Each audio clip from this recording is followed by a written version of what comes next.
Bonjour, la fée Gaëlle souhaite que je te raconte l'histoire Le roi Kipik Kipik d'Alex Sanders. Il était une fois, dans le soleil couchant, le pavillon noir d'un bateau pirate. Il écumait les mers inlassablement et semait la terreur sur tous les océans. Le roi Kipik Kipik était seul maître à bord et tout son équipage avait la fièvre de l'or. Le château des 1000 grottes était son repère, une petite île perdue au milieu des mers. C'est là que le roi Kipik Kipik cachait ses trésors. Dans de sombres cavernes s'entassaient des coffres remplis de pierreries, de parures de diamants et des tonneaux entiers de pièces d'or et d'argent. Là venait s'éclairer la mine patibulaire du roi des pirates. 1001 sabords s'émerveillait le roi au plus profond des entrailles de son château troglodyte. Son œil unique brillait de 1000 feux, aux lueurs étincelantes des plus beaux diamants du monde. Les flibustiers de sa majesté, à leur roi dévoué corps et âme, venaient chaque soir lui porter le fruit de leurs méfaits. Car ils étaient des voleurs, ces brigands sans pitié, toujours prêts à piquer à la pointe de l'épée. En vieux loup de mer, le capitaine Kipik Kipik tenait son équipage d'une poigne de fer. Il avait l'humeur farouche et les manières rudes. Toujours prêt à brandir son sabre doré, il ne quittait jamais l'œil de sa longue vue.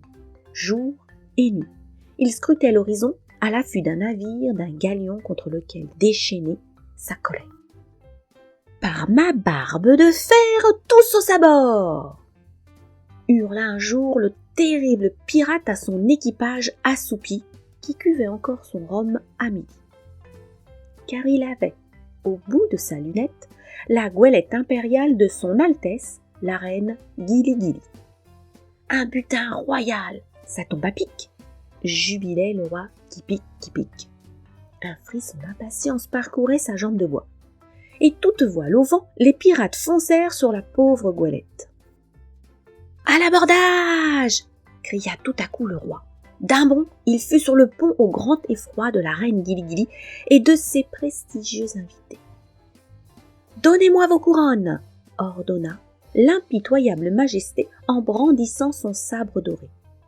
La reine Pampancucu tenta de résister, mais en un instant, le pirate brisa sa tapette affaissée. « Qui s'y frotte, s'y pique !» vociférait-il. « Telle est ma devise !» Le roi Cracra, lui, s'était caché derrière un mât, et il avait plus d'un tour dans sa culotte. Ce roi-là. Il usa alors de son arme secrète plus redoutable que des boulets de canon, faisant chavirer l'ennemi, et tremblait même la ligne d'horizon. Il se cramponnait au mât pour ne pas s'envoler. « Par ma barbe de fer, je ne me laisserai pas faire !» rétorqua le roi Kipik Kipik. Et de la pointe de son sabre, il piqua le derrière du roi Cracra. Tous furent faits prisonniers. Le roi Pipikaka essaya d'obtenir la clémence du roi Kipik Kipik, en lui signalant que les initiales de son nom n'étaient pas sans évoquer « Épargnez-moi vos plaisanteries douteuses !»